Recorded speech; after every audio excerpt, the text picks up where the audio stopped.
Hi, folks. So think of the saying, so I send you out a sheep amongst the wolves. And this life, there's wolves, right? There's wolves everywhere. And, we are like sheep in a sense, not the sheep in the way of the sheeple or something like that and the followers, but like sheep, we're vulnerable, right? We're not as cunning, we're not as sly as a fox or a wolf or something like that. We can't strategize in that way. We can't, we're soft, right? We're gentle, we're sensitive, we're thoughtful, we're heartfelt, we're fair, right? We're just. And this is just a recipe for disaster, especially in the world that we live in, your sensitivity, your vulnerable nature, right, is going to be, an obstacle. It is a challenge. There's no question about it. I mean, I know that people take advantage of my soft nature. I know that they see an easy target, right, and fresh meat a lot of the time.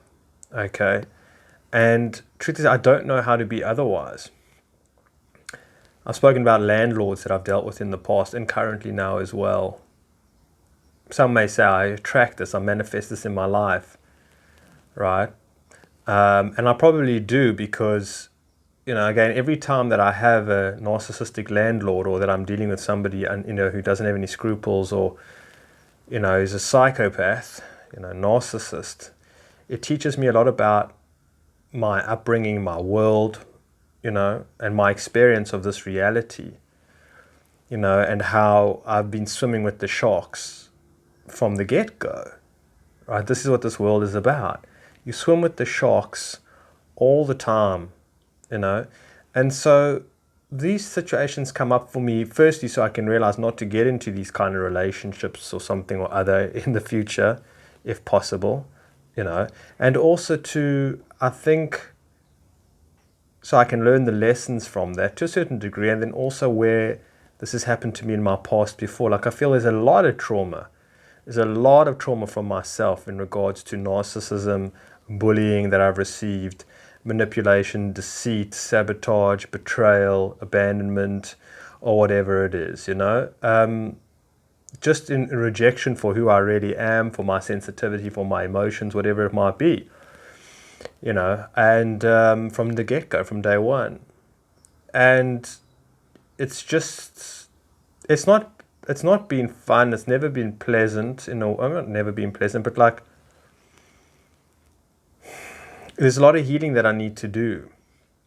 Last night I was lying in bed, I'm dealing with a landlord at the moment, a Nigerian again. I mean, these Nigerians, I don't know what it is with me and Nigerians, the worst of the worst, I'm sorry to say. And this one is a real psychopath. This one is the kind of guy that would, I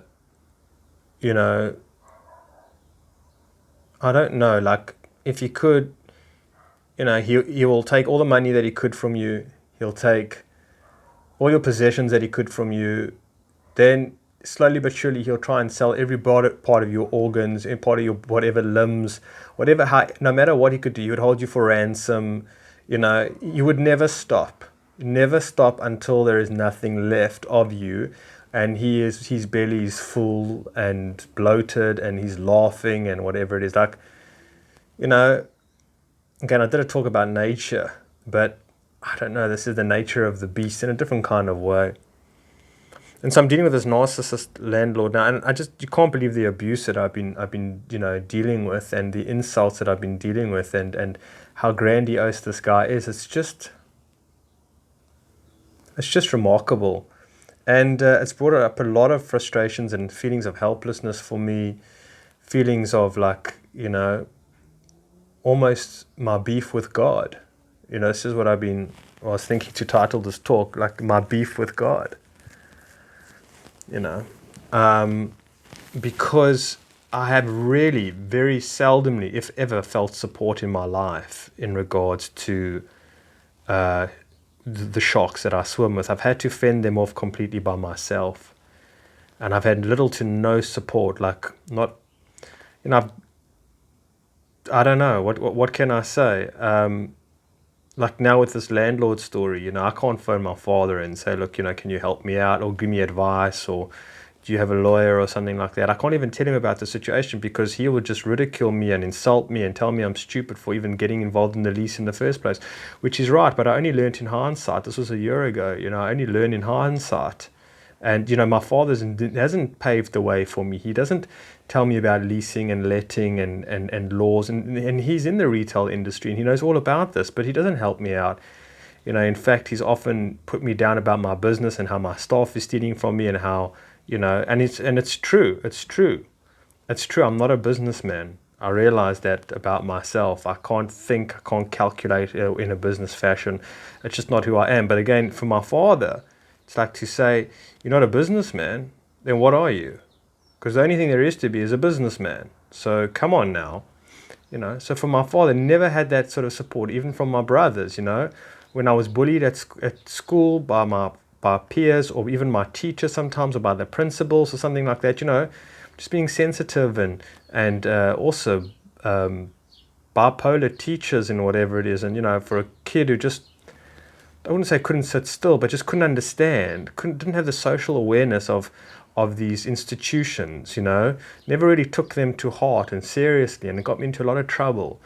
So there was no real guidance, there was no real support. And if I went, I'm just giving you an example now, but if I went to my father now for support and saying, look, I'm dealing with this, he'll tell me I'm an idiot. He'll tell me, and I'll tell him, look, I have gone to a lawyer now, I've had to, it's going to cost me huge amounts, because this Nigerian has locked the store. The reason why I haven't paid the rent is, firstly, there was lockdown, and then he didn't care that there was lockdown. He wanted me to still pay when we started work again. I don't work in the shop; I got staff. And then what happened was I'm subletting to him, so he actually owes the landlord, and the landlord came to us with a huge invoice, like he hasn't paid for 4 or 5 months, and they're wanting to kick me out. And I'm saying, no, you get hold of the Nigerian. They say, we can't get hold of him. He's ignoring our calls, but, we're going to kick you out. It's like, and then the rent comes up for September, and I'm supposed to pay the rent. And then you're going to kick me out after, paid the... So they told me, don't pay the rent. Or they weren't even, and we'll deal with him. And then they never dealt with him. And so the Nigerian phones me, like, on the 4th of September, and he says, what the hell, where's my money? And I said, well, I can't pay you because these guys told me not to. And he just insulted me. He said, you a stupid man. Who can you listen to? How can you? I said, don't insult me. Don't talk. He's been talking to me like that. You can't believe, And I've been so chained to him, because I have my store there, and he's a violent man, and I haven't been able to sort of just speak myself, like share my view, whatever it is, like stand up for myself. But I started, and then he's just such a disgusting individual. Like I say, I can't explain how disgusting he is, but maybe some of you folks, can appreciate and understand. So I told him, so then the next day he goes, I was mid-conversation with him, just discussing with him, trying to speak to him, say, Joe, listen, this is what's going on. So he told me, you haven't paid, they want to kick us out, want to kick me out, and whatever it is. He says, that's so untrue. They haven't tried to contact me. He says, you're talking rubbish, you don't even pay the rent. The next day he went and he locked the store. He took a chain and he chained up the store. And so my staff come to work and they can't go into the shop. So now I'm phoning the tenants, the landlords, that said to me that I mustn't pay him. And I'm saying, well, what's going on? They said, look, we don't have time to deal with this right now. I said, my shop is closed. I can't trade. They said, we'll deal with it at the end of the month. I said, what must I do? We were like, oh, we don't know. We can't do anything about it. We don't care. Leave us alone. I'm a small fish with them. It's a small shop. They got thousands of shops. It's like we got enough else going on. Screw you. And they're like, then why did you interfere in the first place? Why did you make a mess in the first place? Why did you do this?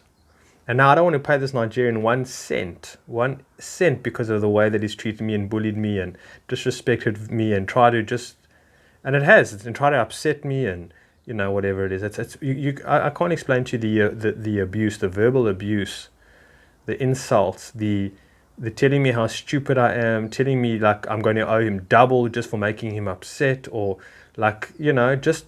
And I'm saying, like, now you've closed the store, I can't trade, and you still want me to pay you for the month's rent and the additional amount for lockdown.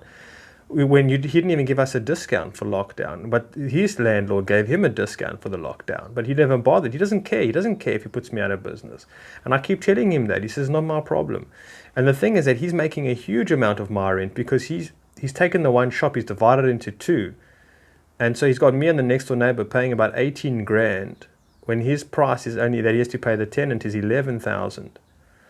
And he's eaten my deposit, and he's eaten the next door neighbor's deposit, and this greedy mother effer, right, hasn't still paid them, and now he wants me to pay extra and put my business in the ground so he can either pocket the money or not even, or pay some of it to the landlord so they don't kick him out or something like that. And it's just absolutely disgusting. And for him, this is just the nature of the game, the nature of the beast.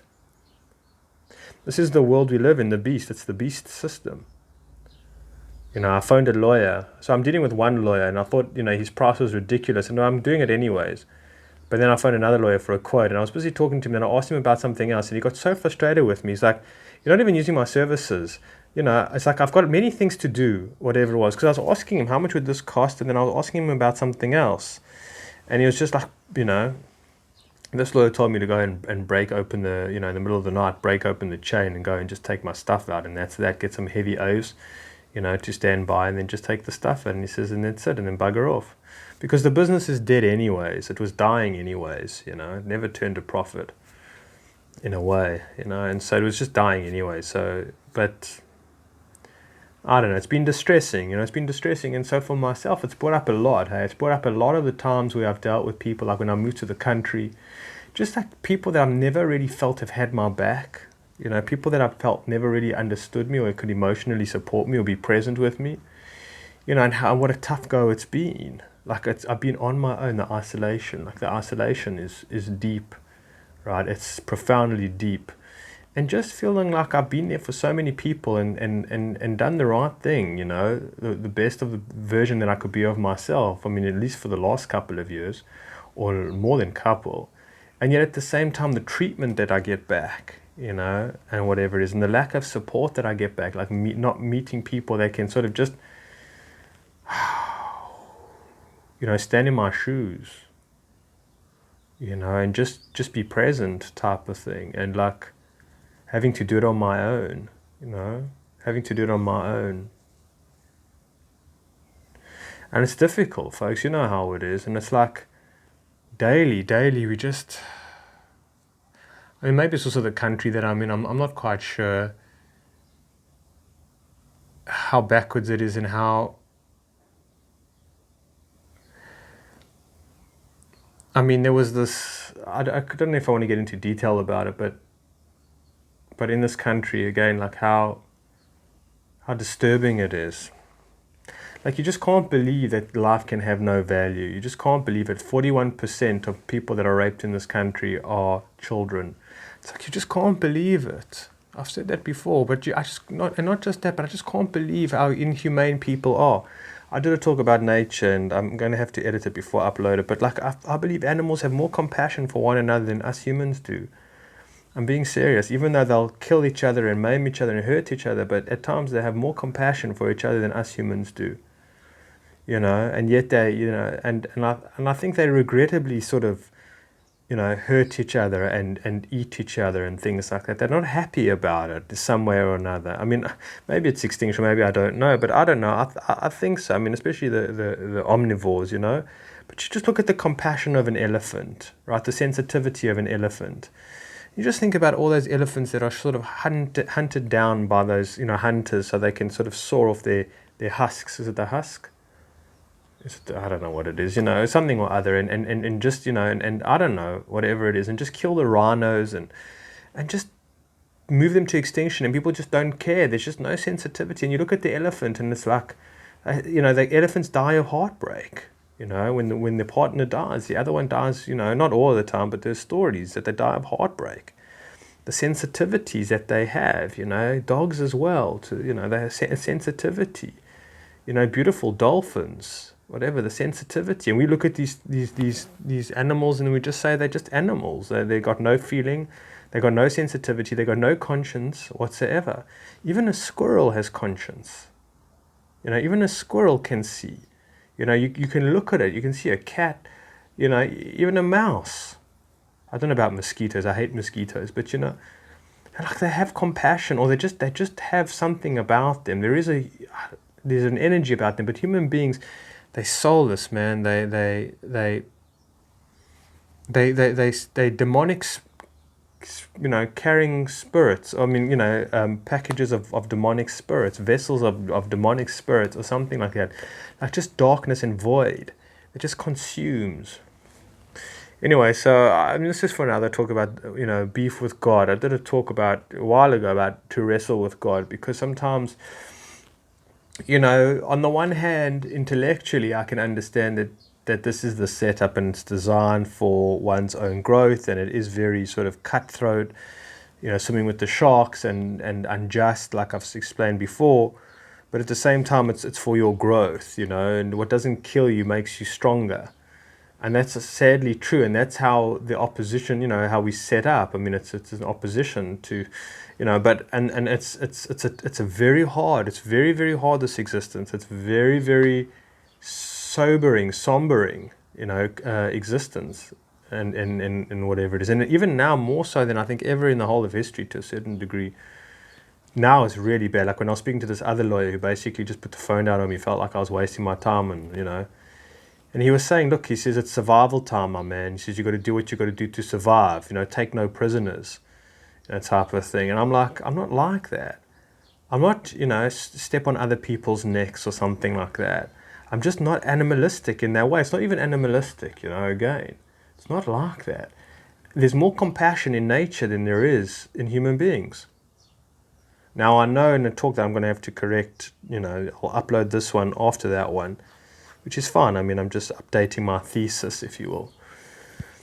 So like beef with God, so on the one hand, you can feel, that it is for your own soul evolution and purpose and many other things, that there is much divinity about it. And, but on the other hand, from an emotional, psychological personality, whatever it is, you can really, really feel like to have a beef with God. There's certain things that's happened in my life, and I'm sure all of our lives, that we could really sort of, take God to court over in a way. Now you say, how can you say those kind of words? How can you be disgruntled with God? How can you not be grateful for everything that's happened to you? How can you not be at peace? And how can you not just accept and appreciate all that's happened for you has been for your higher good? And I say, I don't think we're supposed to be that way. I don't think God expects that of us. I think God sometimes wants us to wrestle and says, look, you have a problem with what I'm doing, challenge me on it, And I think through the challenging, that's how we seek out a relationship with God. I very seldomly speak to God openly, like God. I hear people do that. They walk around and they have a conversation with God, and I really commend it. That's amazing. I'm more so in my mind. I don't know. I don't really chat to God, if you will, in a sense.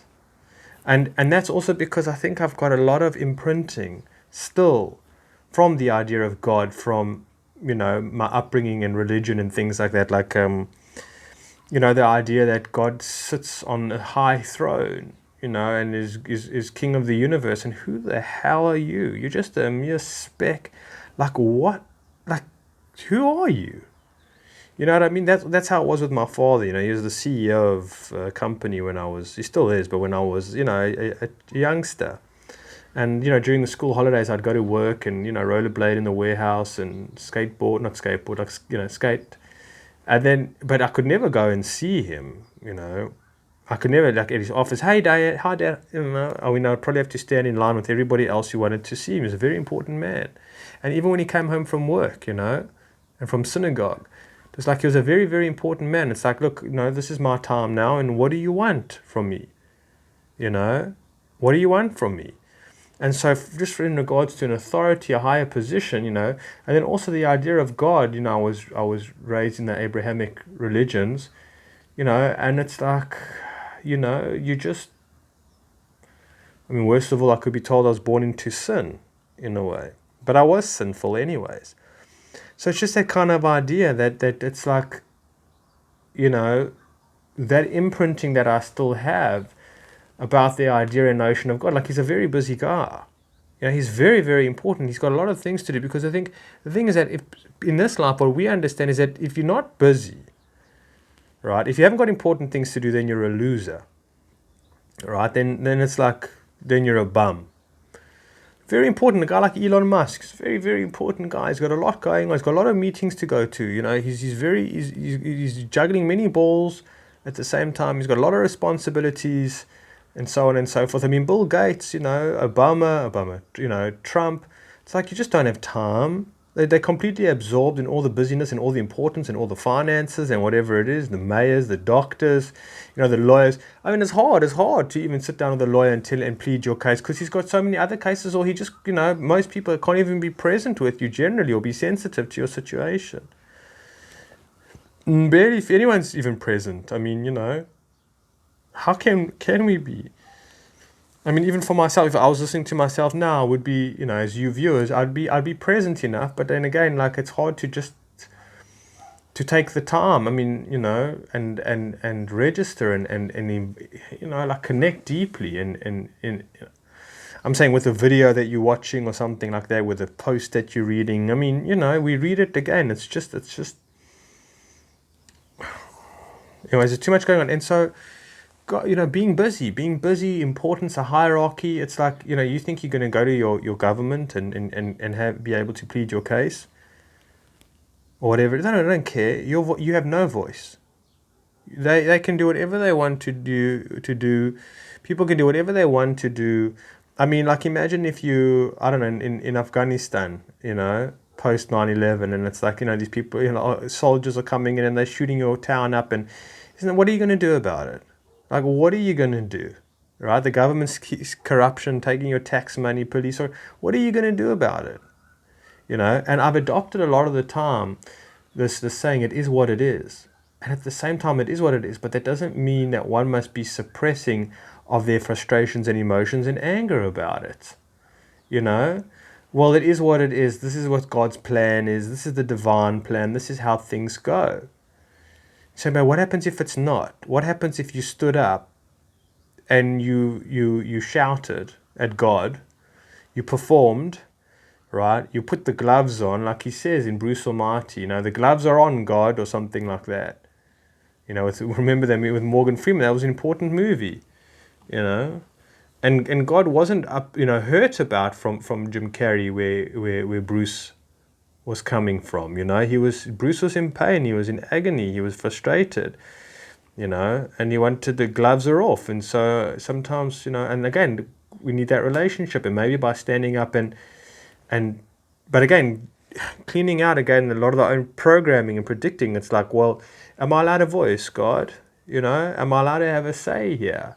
Like, how tough it's being, or like, I don't want to offend you, like, I just, and that's the problem. I think that's what, like, the sort of a lot of the priests and priest class is about. It's like, just be humble, just keep in your line, just take the beating, and just carry on and carry your cross. And you don't understand, and maybe one day you will, or something like that. And it's like, well, then I'm suppressing what's going on with me. I'm really suppressing. I'm feeling this frustration, I'm feeling this hurt, I'm feeling this abandonment. Like, there's certain things in my life that have happened where such insult to injury, that I just want to, bring it up with God, And I just don't have the guts to do it. Again, I feel like, well, I don't want to be bothering you with this. It's not that important, but I'd like to, and see what you have to say about it. And what happens if God responds? Like, sometimes I do think that's the intuition. I'll say to God, well, I'll tell you the situation very briefly. I was living on a farm back in 2011. I wanted to escape the city because I felt it was the end of the world in 2012. I bought into it hook, line, and sinker. And I bought property on this farm. And I moved onto the farm out of the city. I broke up with my girlfriend for 4 years. She wanted to be a banker, or she wanted to finish her degree and become in investment banking. And I wanted to become a farmer.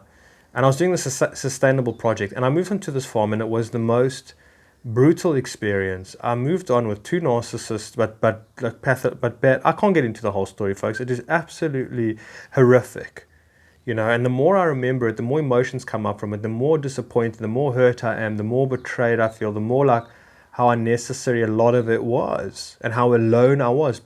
Folks, I'm telling you, I had sleepless nights that this one guy, Nico, was going to burn my thatched house down. He was a bit younger than me, an ex-convict, heroin addict, sold his body in prison, like the most horrific stories. And he was pretending to be the shaman on the farm next door. He was involved in a guy, who was a so-called shaman in South Africa, and he was the helper. And the shaman himself was a psychopath, and I knew it, and the people on my farm knew it, but all the guests didn't know it. Horrific story. So Nico, jeez, man, how many nights I lived on the farm, no help, no support, and just worried, am I going to wake up in the morning, right? Just from the locals that were on the farm, people that I brought into the farm for sustainable projects that came, and and narcissists, bad people, broken people, threatening me with my life, with my well-being. It was horrendous. And so what happened was, it was a New Year's Eve going from 2011 into 2012. And this beautiful woman, this beautiful lady, about maybe the same age as me, and I'd broken up with my girlfriend. It was so many months later, and I was very lonely. I was so lonely, and I was so desperate, and and this woman came, Rihanna, terrible name, and she came to visit. She actually came to visit the farm next door, to the ayahuasca, whatever. And she came to this. She couldn't believe what I was up to, like this initiative of what I was taking and this project, and she was just really amazed. And she was so beautiful. She wore a jumper or a jersey, what we call a jacket of mine, and she was cold, and I didn't wash it for like 2 weeks afterwards. There was such a nice warm connection. She was just so beautiful as well, just my type, man, just everything, ticked all the boxes. Anyway, New Year's Eve came and went. I had the worst New Year's Eve ever. The guy living on the farm, he's passed away now, Simon. We went to go take some mushrooms in a cave, just not too far down. I was just broken. And we took the mushrooms. It was such a bad experience because, he was confused about his sexuality. He's a man in his 60s. And he's confused about his sexuality, and the mushroom experience was terrible. And I could feel that, man, I'm not gay, I'm not interested in men, I'm not in whatever it was. And it was like, it was just such a bad experience. And I could feel that the emotional, it was just so horrible. It was all just so horrible. Anyway, like a day later, I think she phoned, this woman, and I thought, she phoned and she said to me, you know what, I'm just so amazed at your life and what you are doing. And, my life is falling to pieces here. I really want to come and join you.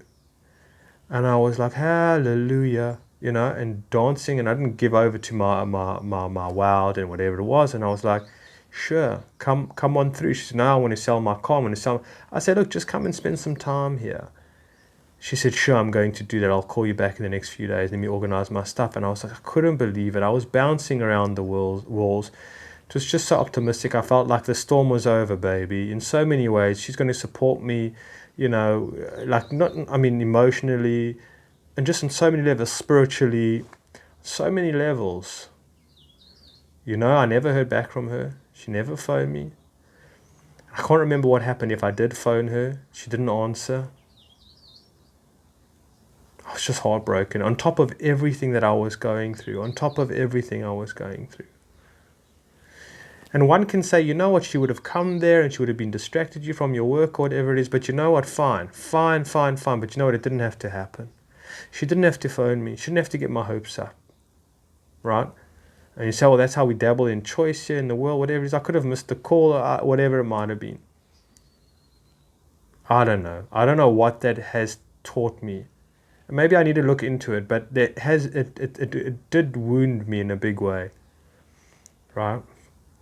And that's one of the beefs I have with God. And that restlessness that I feel inside is tremendous. It's terrible, folks, the restlessness that I feel, the anger, like sometimes at night when I'm, just like last night, I couldn't sleep. I just feel so angry. My blood feels like it's boiling. I just feel that there's so much that's happened to me that's been so unjust and so unfair and so brutal and so unkind, that it's like, what the hell? Like, will I be sad to leave this world?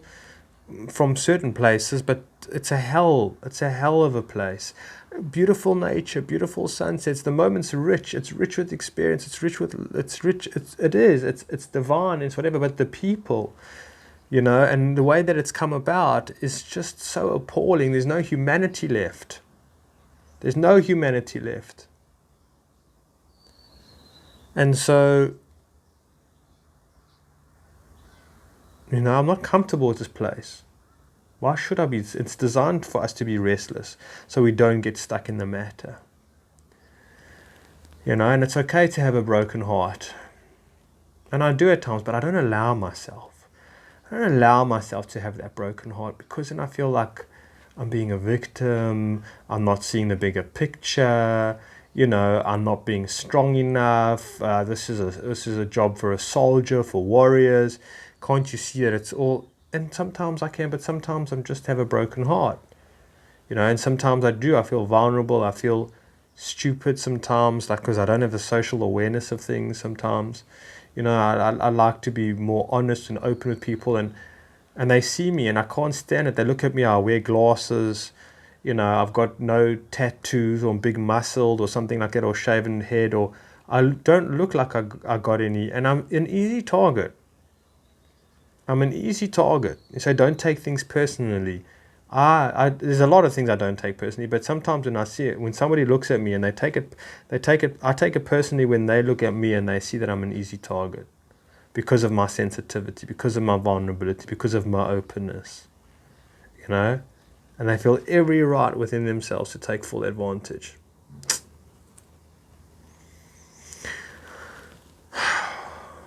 You got to have your guard up all the time, and whatever. So I don't know. You're going to have a broken heart. There's no question about it. And I think it's important. And again, not to try and rationalize and say, well, I have a broken heart, I can have a better relationship with myself, I can take care of my broken heart. That is true. These are all things. And every cloud is a silver lining. It's true. But sometimes it's just to embrace that inner child and say, it's brutal, it's tough, it's unjust, it's unfair, it's ugly, it's horrendous, it's shocking, it's putrid, it's vile, it's grotesque, it's insidious. It can make you vomit. It can make you vomit. And if we don't get in touch with that, then we're suppressing all of that, and it just gets even worse.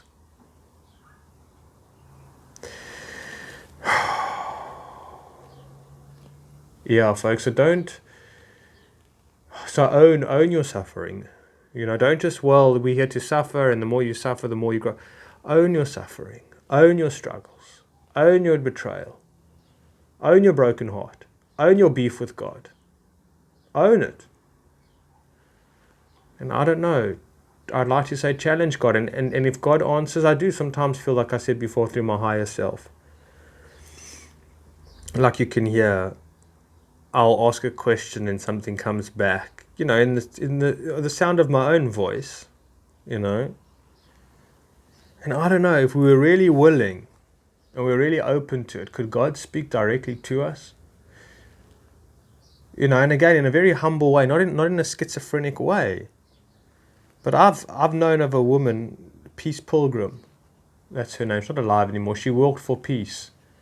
You can check her out. Beautiful, strong woman. She used to have conversations with God, argue with God all the time. She just used to walk, and she only had the shoes on her feet, the clothes on her back, and that's all she had. And she would only sleep when somebody offered her a place to stay, and she would only have food when somebody offered her food, and that was it. The only thing she carried around was stamps in her pocket. I mean, for to mail envelopes. That's it. And she would just walk. And she said that she would often have arguments with God while walking. And it's like, well, was it one-sided? We don't talk about this. We don't talk about these things, conversations with God. I mean, we've got that idiot, Neil Donald Walsh, which is the biggest, conversations with God, which is the biggest scam.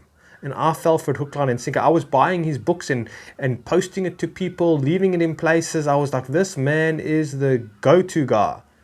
It's the biggest scam. It's the biggest new age trick of them all. Let me tell you. Neil Donald Walsh, psychopath. Do me a favor. Do me a favor. But so they ruined it for everybody, conversations with God. We just think it's so one-sided. Maybe we've been trained in that way to be so one-sided. But who has the guts? Who has the nerve to say, okay, God, speak to me. And if you do hear that inner higher voice coming through, that you're not schizophrenic, that you're not, now going on the Oprah Winfrey or Ellen DeGeneres show or something, you know what I mean? It's nothing like that. Your own, there was that song by Marilyn Manson, I don't know if it was him, but, your own personal Jesus. Your own personal relationship with God. It sounds so blasphemous. It sounds so blasphemous. How dare you? And where are you talking to God? You've got to go to the ashrams, you've got to go to the temples, you've got to go to the churches, the synagogues. You need to go to the sacred sites, whatever it is. That's where you need to go to. You need to be in high meditations, whatever it is, to speak to God. To just speak to God and, before you go to sleep and have a conversation. Can we allow potential dialogue with God? Can we feel that we deserve it? That it's reasonable? Dare we have a conversation? Dare we even think you have the audacity, you have the right to? Who the hell are you?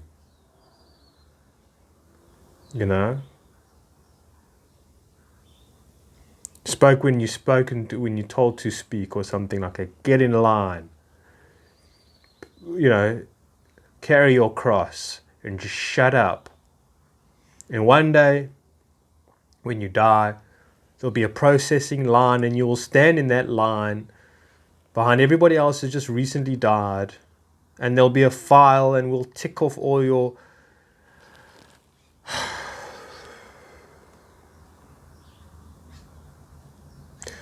good deeds and your bad deeds, and we'll check and we'll, have to take a test and we'll have to see this and, how many times you prayed and went to church and how many times you gave charity. And I mean, I'm being sarcastic, but you know what I mean? Like some kind of just like meat package place, like on a conveyor belt. Next.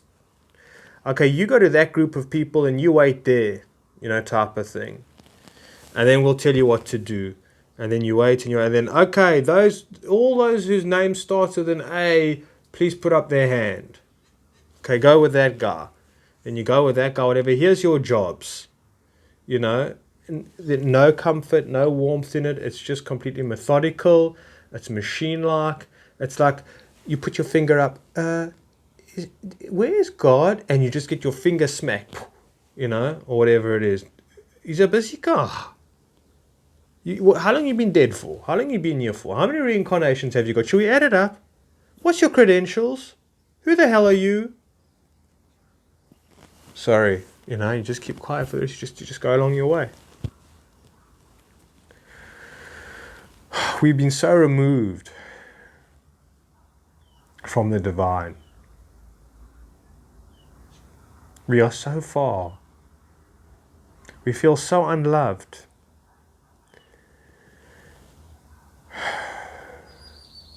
We feel so uncared for. We feel so undermined. Like it's almost that we were born, a father that has children just so they can toil the fields for him or something like that. Like you're just a slave. That's your very reason for being and your purpose or whatever it is. Like a father, just serve me and just make me happy and feed me food. Your whole life, that's all your existence. But it's more than that. It's more than that. It's that you feel like you're a nothing. It feels like you don't even really exist, and that's terrible. You feel that you're ashamed. You feel sick about yourself. You feel helpless. You feel undeserving of love, of relationship with God. You feel rejected, abandoned, whatever. And we live with that.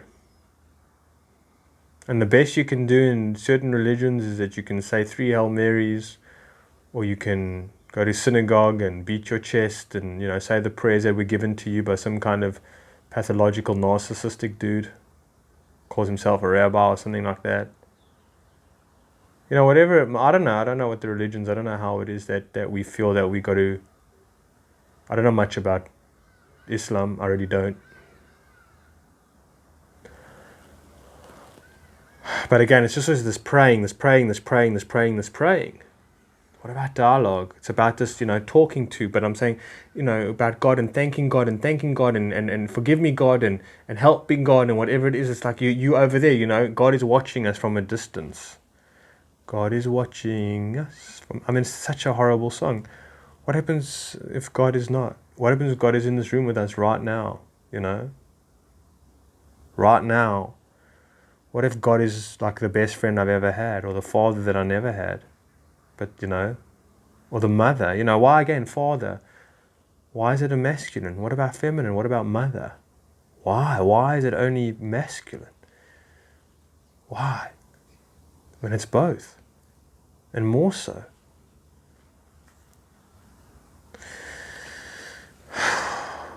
It's very big, folks. It's very large. And I don't know. I've got a lot of healing to do.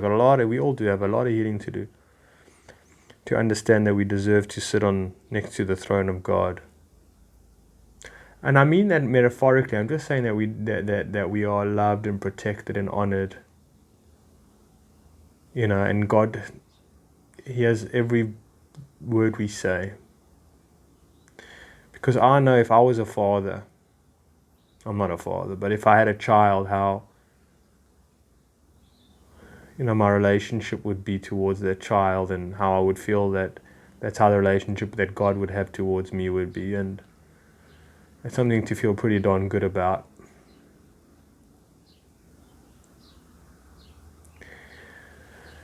Alright, folks. I'll leave it at that for now, I suppose. But yeah. Relationship with God, who would have thought? To know our worth. But it's hard, it's so hard. Because as soon as I think of having a relationship with God, as God is my pal, my friend, unconditional love towards me, it's just like I feel so not worthy of it, and I need to fix that. And I think that's the journey that most of us are on. Alright, folks, thank you for taking the time. Really, really thank you. I don't know what to say. Giving me the space, the opportunity to share my heart, my feelings, my experiences, my story. You really have, and means the world. It really does. So take care, and God's telling me to say God bless. Probably more true than I realize. All right. All the best.